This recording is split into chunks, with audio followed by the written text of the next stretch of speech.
How to get the cinematic look without lights. Hello everybody, my name is Marco Bagnoli, I'm a cinematographer, and today we're going to look at a Porsche commercial, and there are several scenes where they're not using one light at all. A lot of people think cinematography is all about lighting. Lighting is the most important aspect, and they're probably right, but there are a lot of techniques and scenarios where not using a single light is better than adding light. So after watching this video, you should be able to shoot something like this. So this is the first shot we're looking at, and we're in this warehouse, woodwork house, and they're building the concept of this Porsche seat. Did a lot of social media content for Porsche here in Germany, and I can't see the cars anymore. I really don't like the cars at all.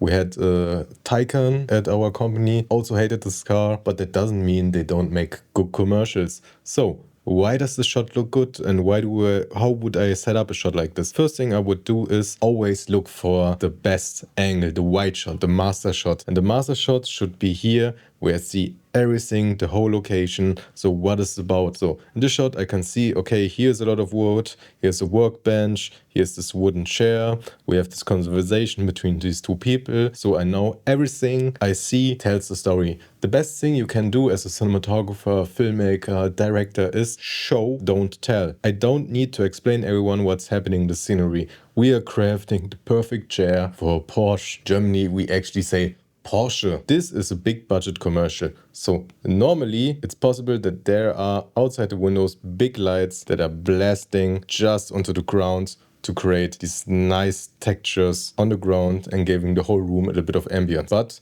there are a lot of studios where look exactly like this, and daylight studios are often built along the movement of the sun. So you have a scenario like this where you know, okay, we need half a day to shoot the scene. You can actually plan to shoot this in this time, so you get a constant nice look. Problems with this, you have no light continuity, so you have to work really specific, fast, so that you keep all the things you want to do in this time. When you have the budget and you can totally ignore what's happening outside, this is what gives you the luxury of high budget. It's just most of the time more time to set up a scene longer and concentrate more on the story elements, because the technical part is doing someone. So then you're in this daylight studio where you build your set design. Set design, most important thing, I can tell you, even more than lighting in my opinion. And next thing you do is expose for the highlights. When the camera does your framing, expose until you see the outside of the room. So now everything gets darker. And in this modern day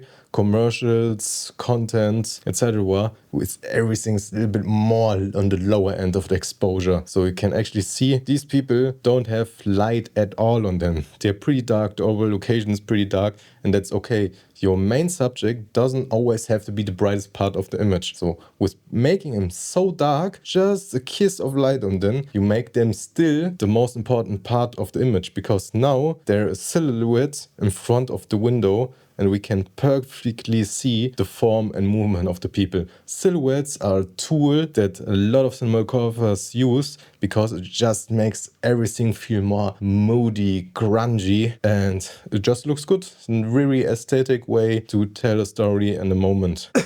But to create such contrast, you still have to remove light on the scene, and you would always do, when the light is coming from the one side of the room, you put molten negative film just around the whole room, every wall, so get as close as possible so that this light is not bouncing on the wall and back onto the people. This will dismiss the whole contrast and you wouldn't get this dramatic feeling. Also, when you have the time and want to look, just a bit of haze in the background. Only in the background, don't throw it everywhere if you still want a bit of punchiness, because haze is difficult to control with open windows. Overall, it takes sometimes someone is doing a bit too much and then you have to wait and until the haze lays down, just very uncontrollable. And something like this, really try to be subtle. Sometimes you just don't see the haze anymore because you're so long in the room, but believe me, it's there. 99% of the time, believe me, there is enough haze in the room. So this is another shot from the commercial, and I think that's very interesting. Look at this negative space we have here. The whole image is just dark. We only have this small window of the person leaving the room. So why does the shot like this look so cool? Because, like I said before, the most important thing for cinematographer is to lead the view of the viewer. And if we put someone always in something like a rectangle or a circle, we focus the vision even more. We frame the shot like a painting we put on the wall. This is now the most important aspect. And then it's completely not important what is here. People are most of the time too afraid to let information away. So, okay, this looks really cool, but don't we have to do a little bit of exposure here that's just not black? No, why? It's not important for the scenery. We want to see outside. Outside is the important part. We want people to introduce this character into the new world. And so with this shot, it's much more memorable than if you put now here some asteras or machineries. Sure, the whole shot becomes more three-dimensional and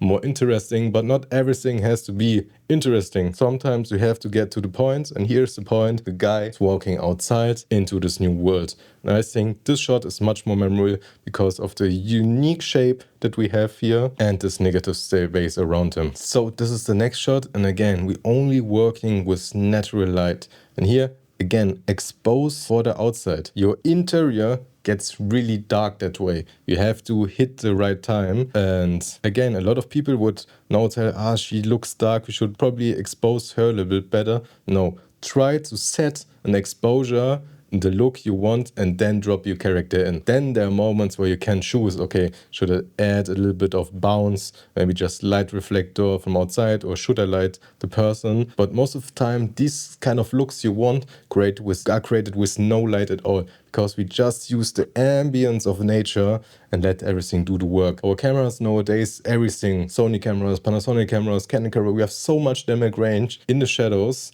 in the highlights. It's not like in the old days where we have to fight about every picture information. No, your cameras from today, if you're shooting log, can handle a scene like that. And if you start only exposing for the highlights, try to not clip every shot. You can believe me, your shots will look a lot more cinematic if you combine it with the right color grading. You cannot just shoot the scene and leave it like that. You have to add accordingly the color grading to make everything even feel more cinematic. This scene here is clearly lit, but it doesn't have to be. This is a scene where you can shoot. You just have to be at the right time, at the right just have to be at the right time, at the right location, at the day where the sun is very low. Check your white balance. Don't let the shot to be too warm. These kind of commercials are most of the time very corporate, like this cooler all roundings and warmer skin tones, and just let them hit your actor and then expose for the skin that everything else get dark. Also,